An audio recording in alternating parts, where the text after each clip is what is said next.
Okay, we do be back with more Please Be Happy. In the last one, we started the game again and talked to Tommy and talked to Juliet and Aspen and helped Water Elemental, and that's basically it. With all that being said, let's just jump into it. Do-do. I'm so bad at intros, dude. I'm so bad. It's fine. I love it. All day it's been showering on and off, raindrops still pattering on the roof even now. At least the frogs outside are comfortable, happily croaking away in the dark night. To stave off the cold, I keep a warm blanket wrapped around me while sitting up and watching TV. I don't really understand all the complicated things presenters are talking about, but it's interesting to see the reports from all around the world. My ears prick up as I hear someone walking up to the door.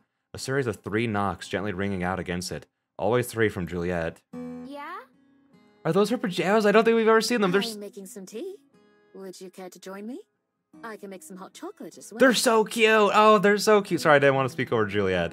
But they're so cute. Oh, I love her little bow. It reminds me a little bit of someone else. I don't know who that would be. Who could it be? I don't know. Oh, who could ever tell? But it's so cute. Sure. Be right down. A warm drink sounds nice right now. Not wanting to leave my cozy blanket, I decide to hold it tightly around myself and waddle down to the kitchen with it. The stairs prove a little difficult, but I manage. Oh, she's so... Oh my god, wait, is that what Juliet sleeps in? She's so... Well, no, actually, no, this is her waking hours. Right. Vampire. It's still a great fit, though. She is, like, stylish. Oh gosh, I wish I could pull it off as well as she does. There are already 2 mugs sitting on the table when I arrive, and the kettle is already steaming. As I take my seat, Juliet pours boiling water into each cup. You knew what I was gonna say before you even asked me, huh? I had a feeling, yes. She pushes my mug across the table, and my hands peek out from my blanket to cradle it, happy for the warmth. I hold the mug for a while, before tasting the steaming hot chocolate inside. I like the hot chocolate you make even better than the stuff at the Bell House. Why, thank you. I'm happy to hear that. Although, I imagine Aspen wouldn't be.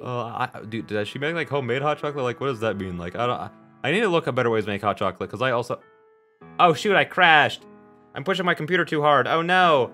Here, let's see if I can get me pulled up, while this continues. Let's just go like that. And let's just go like that. Sorry. Sorry.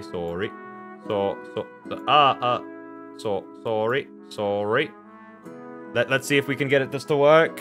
I'm also gonna click over here. Do you ever go there? Now that I think about it, I'm surprised we've never gone together. Wait. Sorry.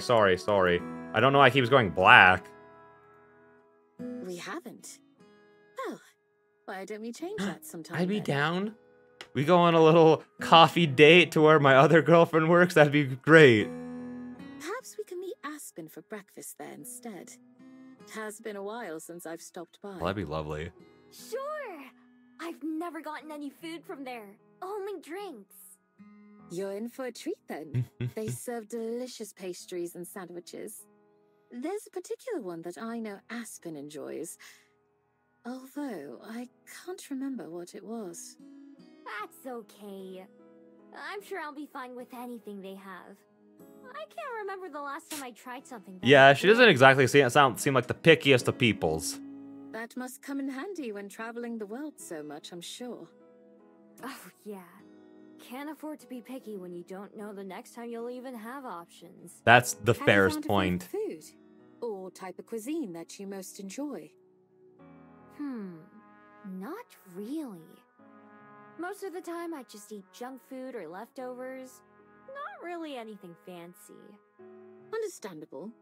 If there's ever a certain dish or meal that you'd like to try, it would be my pleasure to help make that happen. Aww. Perhaps we could even learn to cook it here at home, so you could have it. Also, sorry if I don't talk too much. I don't like to talk over them when they're talking, because I think that the voice acting lends so much to the characters, and it's so good, so I'm like, I don't really want to talk over it.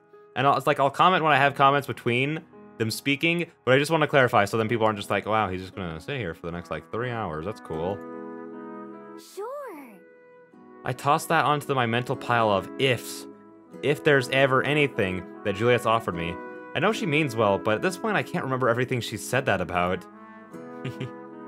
The two of us continue to chat for a while, and I recount the full day's events with the elemental to Juliet, wrapping up my story at the point where I came home from the river.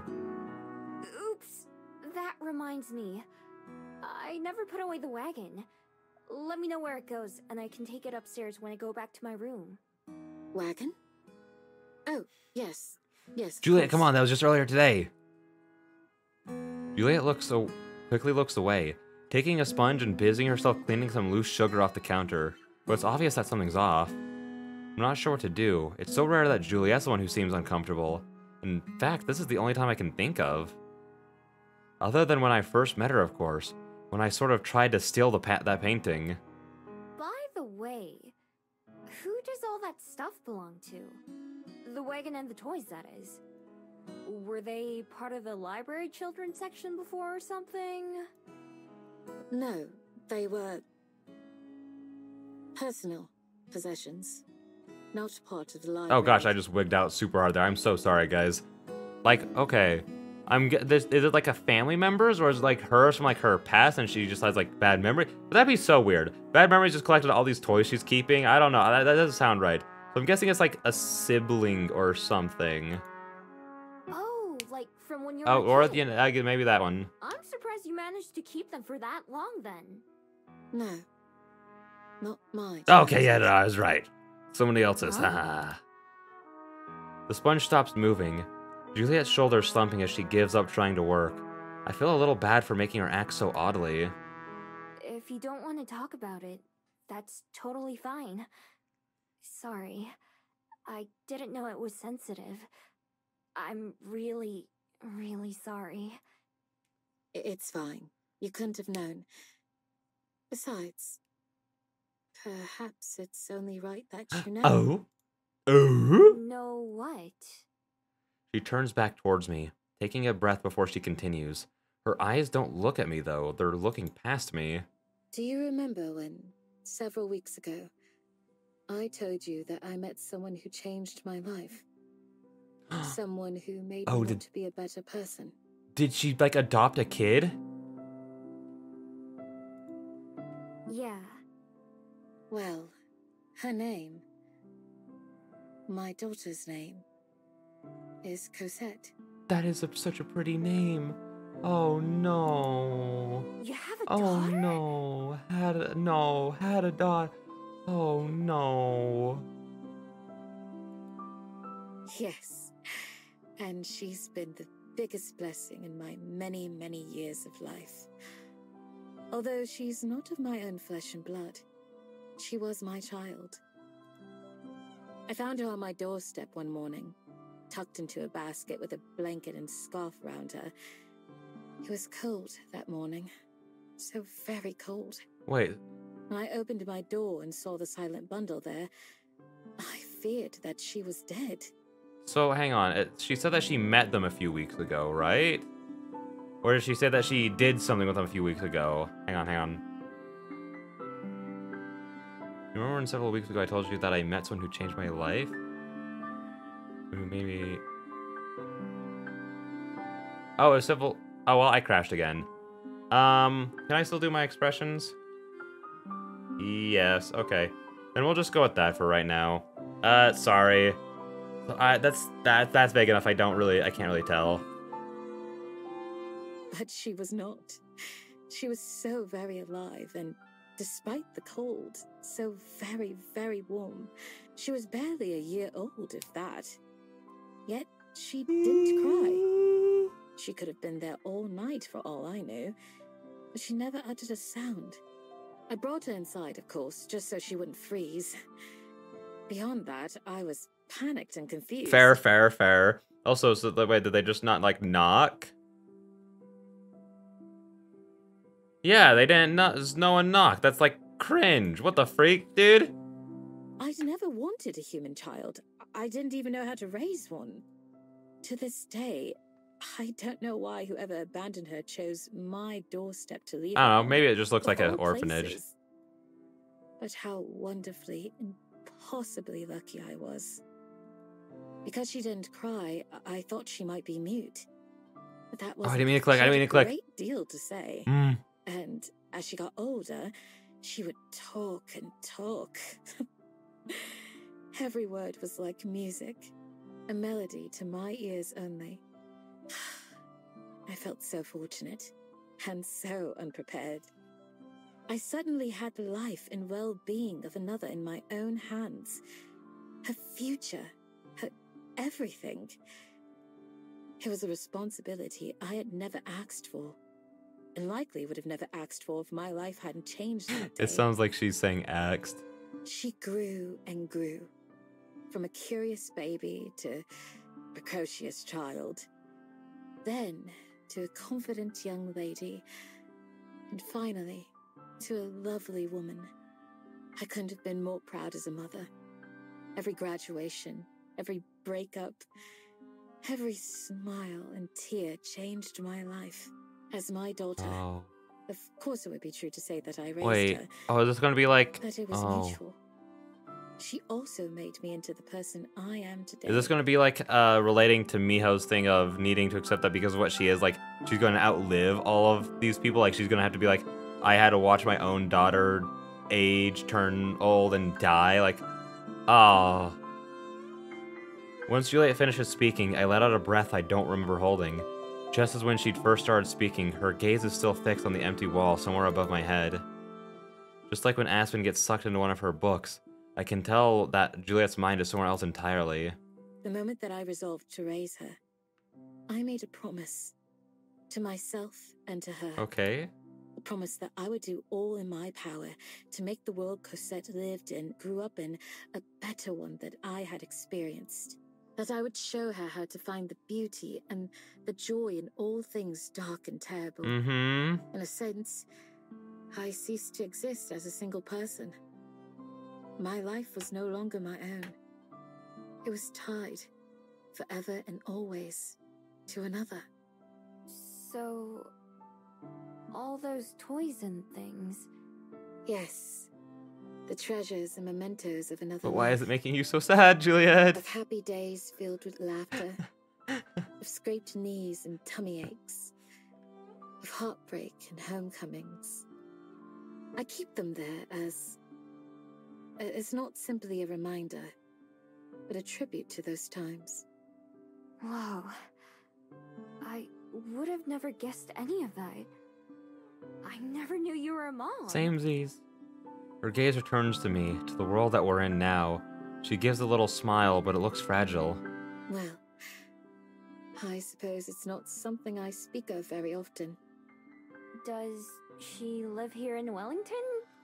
Could I meet her? No. No. Julia regards me with a strange look, similar to earlier, with the elemental. It's not that she looks angry, but she's thinking about something very hard. I stare back, not sure what else to do, or what I might have said wrong. Like always, her expression soon softens. She is in Wellington, yes. A bit of a walk, but not too far. You can go in the morning if you'd like. It's been a little while since we have. No, oh gosh, darn it, no. I'm not ready for this. Sure, fine by me. I guess it is getting kind of late for a visit, huh? It is indeed. Speaking of which, I actually have some business I must tend to myself. Will you be all right on your own, Miho? Oh, yeah, of course. Don't worry about me. Have a good night, then. See you in the morning. See you. I'll be ready to go first thing. As Juliet leaves, I watch her go. It might just be me, but it seemed like she left in a hurry after saying all that. Maybe she and Cosette had an argument about something, or maybe she just didn't want me to meet other people in her life. I'm probably just imagining it. The way she talks about Cosette is so different to the way I've heard Juliet talk about anything or anyone else. I can tell she cares a lot about her. Hopefully it'll make more sense tomorrow after I go to meet her. When I finally decide to head up to my room, I take the wagon back first as promised. I have to pick it up and carry it up the stairs, but fortunately it's not that heavy, even with my blanket bunched up inside. Once I get to the second floor, I put it down and drag it the rest of the way to the storage room. After pushing the wagon into its empty spot, I take a proper look around. now that I know what this room actually contains. More than just toys, I also spot racks of clothes and stacks of books and all kinds of other belongings. The whole room is pretty packed. Slowly making my way back to the door, I carefully maneuver between a rocking horse and a dollhouse, taking care to not step on anything or knock it over. Taking one last peek around before I head to my room, I get the feeling that there's nothing missing from Cosette's childhood in here. I can't say for sure, but it certainly seems like Juliet hasn't let anything go. That's a little, you know?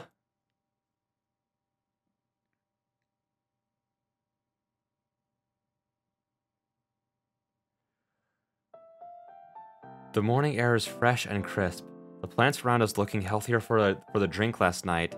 A handful of small puddles here and there are all that remains of yesterday's rain, likely to be completely dried up in a few hours.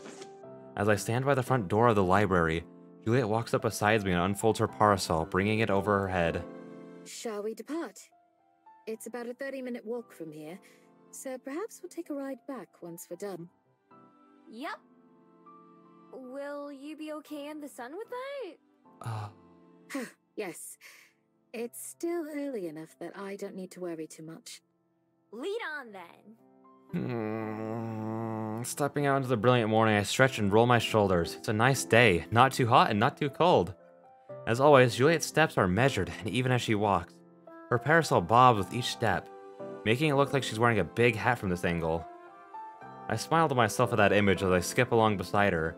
Even with protection from the sun, it's rare to see Juliet out in the daytime. So, I was wondering something. If your daughter lives so close, then why doesn't she come to visit more often? I've been here. We've been here for a couple months! Hmm. Although she clearly heard me, Juliet doesn't answer. Maybe it's too personal a question, because things are tense between them. I've never seen Juliet not answer one of my questions before, so I don't push it. Juliet remains quiet as we keep walking. That isn't unusual for her, but I still feel a little awkward. Sorry if I shouldn't have asked that. No, it's all right. You'll see when we get there, though. Okay. I can't. I don't. We head in a direction that I haven't explored before. We're in the same area as the gardens, but not quite the same spot. A massive green hill watches over us from one side, while trees blink at the other. After crossing a small bridge that runs over the highway, we reach another beautiful area. The concrete path we walk along is lined with bushes and flowers, and the occasional decorative lamps. There are a few houses peeking through the trees, which ring the area, but most of the field is still covered in nature. Whoa. Are we getting close? Yes. We're very nearly there. This is Bolton Street Park. She's pretty lucky to live in a place like this. Oh. Even as a child, Cosette had an affinity for the woods and trees. I get that. I'll bet she would love to be able to turn into a bat or a fox. I'm taken off guard by Juliet letting out a great laugh. I don't think I've ever seen her like this. A little giggle or rarely a chuckle from time to time, sure, but never anything so relaxed and sincere. A grin spreads on my face just from watching her.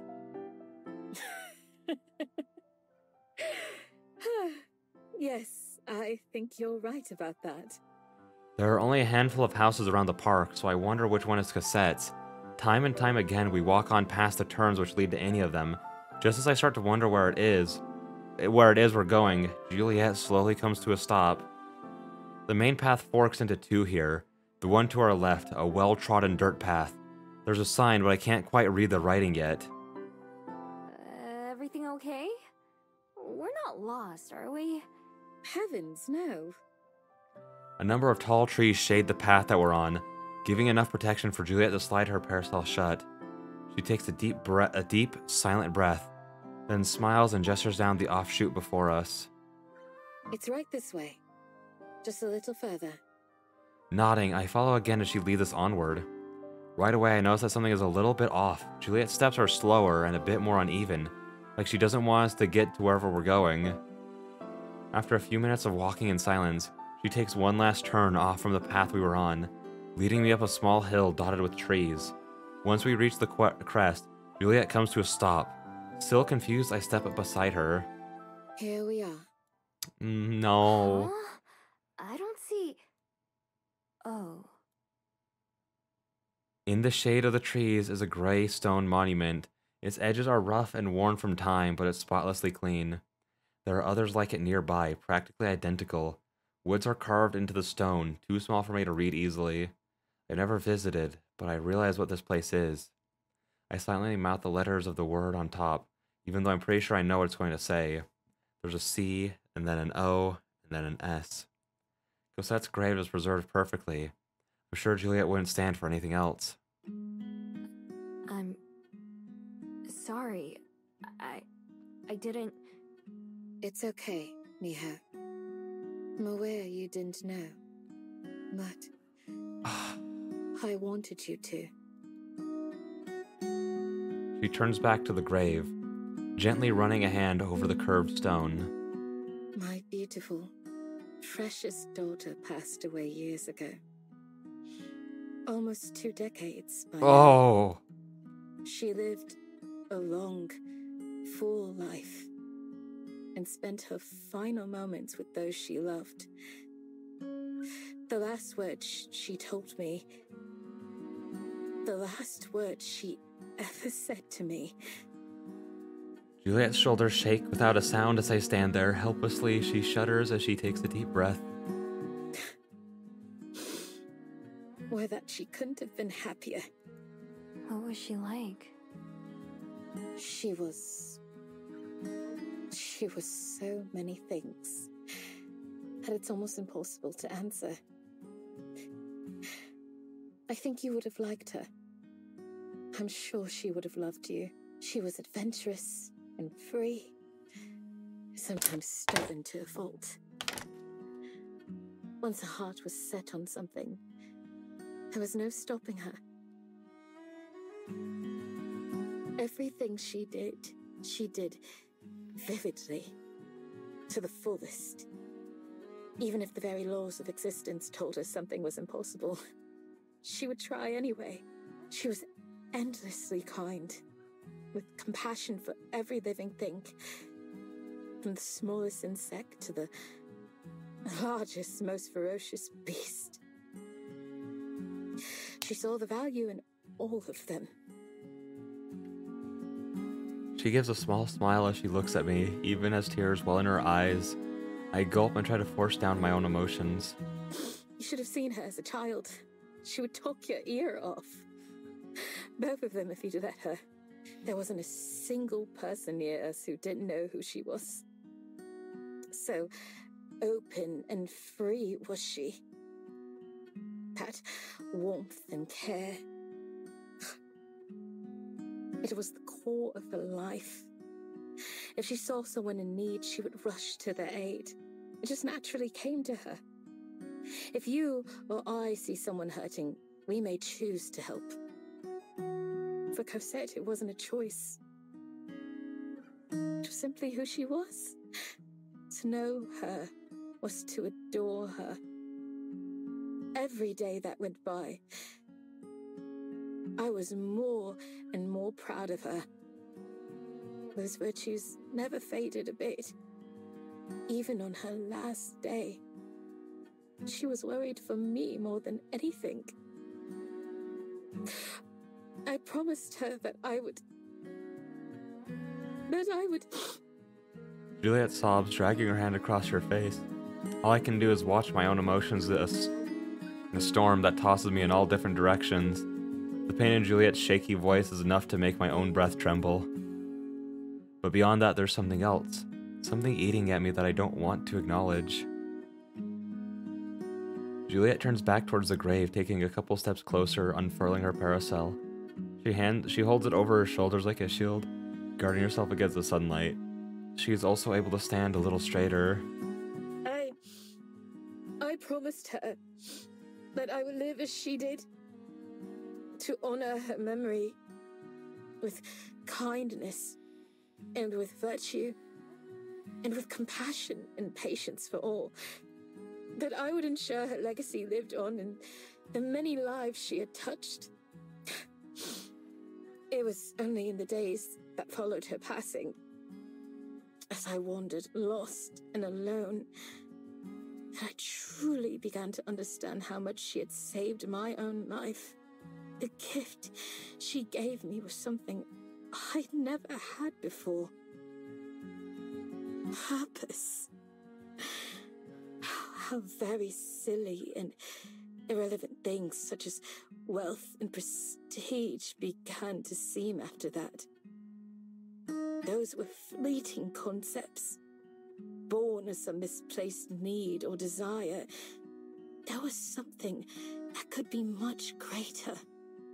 Something well beyond money and power. Love. As a word, it's difficult to understand. To hear the poets speak of it, there's nothing mightier and nothing softer. Love was either everything or it was nothing. It always seemed so trite, so mature. An attempt to create meaning where there is none. And yet, I've found that the poets were right. They were so right. You and I, Miho. To be able to live on, unaffected by time's curse, must surely seem a blessing to some. But that time is meaningless without something to fill it. To those of us who walk alongside Father Time, rather than fleeing him. It's awfully lonely. When I first became a vampire, I told myself that I had no more need for humans, that I was beyond them. Now, I realize I was afraid. There's a simple contentment and joy that can only be found in experience and age, I've learned. Wisdom does not exclude humans, but to look on as one's vibrant hair fades to grey, and as one's strong hands soften their grips, as one's treasured memories become distant, there is pain. To watch someone you love grow up is beautiful. To watch them grow old is to suffer. Cosette lived into her 80s. A good, long life for a human. Even as her flesh started to fail her, her mind never did. She was sharp as a sword and quick as a fox. For a human, there is no kinder, gentler end than that of old age. And every day, I'm thankful that Cosette was one of those lucky ones. To slip away peacefully and painlessly. As I held that soft, shaky hand for the last time, I wished desperately that I could trade places with her. I would have done anything to give her just one more day, but there was nothing to be done. Cosette passed on with no regrets, and a smile on her face. She lived as full a life as any human could live, and when she was gone, I was still there. My flesh not a day older than when I met her. It was then that I realized what a cruel gift immortality could be. What a slow, repetitive torture if I chose to let it. So for the sake of Cosette's memory, and of the promise I made, I swore that I would continue to live as I had not lived before. For virtue, for friendship, for others, for tomorrow. To die is human. To live is a privilege.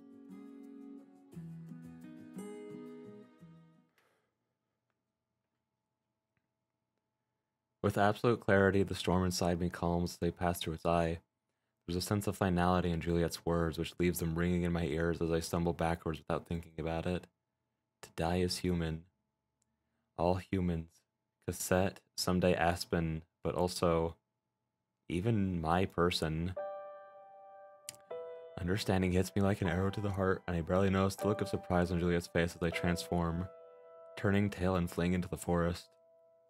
My person, the one I've searched for my entire life, is dead too. Long dead. No matter what happened after they left the forest, the nature of their human lifespan means that they lived lifetimes ago, generations ago. I run farther and farther away. One thought echoes above the others. All this time, all these years, all these decades, they've been for nothing. I dig my claws into the earth with every step, tearing at the roots and leaves. I do know the name for the feeling and pulling, tugging at me. Well, I've taken over Juliet as we stood there. One I've heard of but never felt until now. Grief. Every lie, every theft, every struggle and hardship, everything. For nothing. The world swirled in my head, a dying leaf drifting towards the ground, falling and powerless to stop itself. Finally I come to a stop, not even knowing where I am or for how long I ran. I just stop when I lose the will to run anymore, transforming onto my knees. Every decision I've ever made, every place I've ever gone, had all been in service of one dream. Over time I grew to rely on it. I didn't ever think to make it to think or make difficult decisions for myself. Instead it was like I had a path to follow, however long. But that wasn't actually leading anywhere. All it did was take me far away and leave me on my own. Rising to my feet, I looked around the area. Although the trees and slopes remind me of Mount Victoria, I don't recognize them at all. Juliet's nowhere to be seen. The sprawling sunlight means she couldn't join me here, even if she wanted to. Even if she found me, I wonder if she's looking. Juliet, who always seems so calm and put together, behind that mask who's hiding all these feelings? What else don't I know about her? What else has she been keeping to herself? Is it just more pain? An ice-cold chill runs down my spine, making me shudder as I realize something else. She must have known that, too, that my person was dead. She must have figured it out right away, yet she never told me. Aspen, too. Suddenly, every pained look or topic change whenever I brought up Zhang makes sense. They both knew and were hiding it from me all along this whole time, letting me go on and get my hopes up, without ever stopping me or telling the truth. It was so simple, too. So obvious if I just thought about it for a bit myself. I'd have realized that humans live and die much faster than my kind do. Sighing, I sit down on the grass, wrapping my arms around my knees. I mash one palm into my eyes to wipe away the tears that are there. Stop crying, Miho. With a few deep breaths, I manage to fight away the stinging pressure and keep myself from breaking down. Even more. I sigh again once I'm certain it won't turn into a sob. Now that the initial shock has worn off, the pain in my heart has gone from a sharp stab to a dull throb. Aside from the pure survival instinct, death has always been distant and faceless to me, but now I have to look it in the eye. My time with Zhang Yin was short, thousands of times shorter than the time I spent looking for them since then. Still, it was all I had. Where do I even go from here? The sun is getting higher, so Juliet must have made her way home by now. She might even be waiting for me to come back. We both know I have to at some point. It's getting hotter for me too. Shakily, I rise to my feet and look around again, actually trying to get my bearings. If I have to, I can just go back in the direction I came from until I find something or somewhere familiar. I start walking back towards the library since it's the only place I have to go. I may think of it as home for now, but I can't help but picture Juliet's sobbing face. Immortal or not, there has to come a time someday where we don't see each other, and that will be the end of our memories together. Or at least her memories of me. The same goes for Aspen, as mortal as Cassette. Aren't I just resigning myself to feeling this pain again, potentially stronger? Maybe she was right, the other Gumiho. Maybe I don't belong anywhere.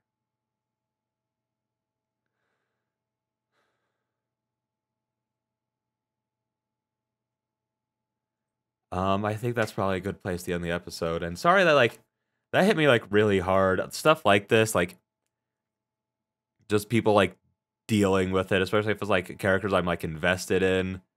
and stuff, and if it's like well written, especially like the people talking about their experiences with dealing with it, like that always hits me really hard.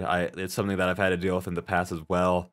And so ever since that, it used to not hit me as hard. Just like people talking about, unless it's like a really like, unless I'm like really connected to the characters and like it's a really important to me character that's dying, that sort of thing. But ever since I've experienced this kind of stuff for myself, it's like just these scenes have like a huge advantage over making me get emotional.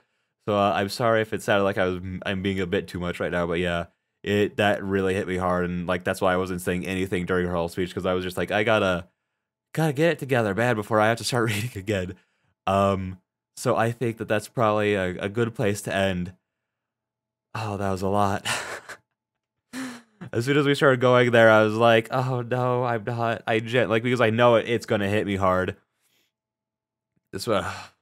Especially since again, I do like love these characters. Like, I know we haven't like spent technically too much time with these characters, but like I do love them, and like that was just really well written, and the music was great. Everything with it would just work together so well, and I knew it was going to do that, because every single time it's like even gets brought up, Miho's person gets brought up, I'm like, oh gosh, I'm not looking forward to that episode because I know I'm going to cry, and I was right. And based on everything that we've talked about in this episode, I doubt it's going to be the last time I cry, because yeah, again, it just hits me really, really hard. So sorry if some people out there don't like seeing other people get emotional. I don't know. But yeah, with all that being said, I will see all of you lovely people in the next one. I feel like I want to talk about that because that was just such a big thing, and I definitely had thoughts of what I wanted to say about it. So I kind of want to try to talk about it, but my brain is so cloudy right now. But I'm also not recording another episode tonight because my computer's done. I'm probably going to be able to record 1 or 2 episodes of these at a time from here on out, where I usually like to record 3, so that really sucks, but it's fine. Man, yeah, no, I feel like that's just like I even like called it like when we were like going there, like, yeah, this is just gonna play into Miho's story, and it did so well. It did so well. And I was expecting like a bit of a bigger reaction from Miho when she first found out, but at the same time, I feel like Juliet just kind of completely stole all of that, though. Like, I feel like it would be too. Oh gosh, I'm exhausted after crying. I feel like it would generally just be like too much to have both Miho and Juliet have a giant emotional breakdown scene like that.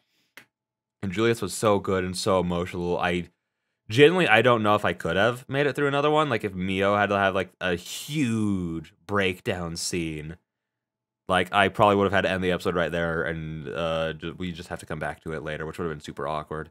And again, I feel like the emotional pacing of the story probably wouldn't have been as strong. Like, it would have been too much all at once, essentially, you know. But that was just so well done, just absolutely phenomenal. From especially like Juliet's voice actress, like. Doubt you'll ever hear this from me specifically, because that means you'd have to be watching this video, which, sorry if you are. But that was just so well done. That was such an incredible performance. That was like one of the main things hitting me, was just like how sad you sounded. It sounded so genuine. Like, it sounded like it was coming from such a real place, and that hit even harder for me. So yeah, just excellently done to just everyone involved in that scene. That was incredible. But yeah, with all that being said, I will see all you lovely people in the next one. Bye-bye.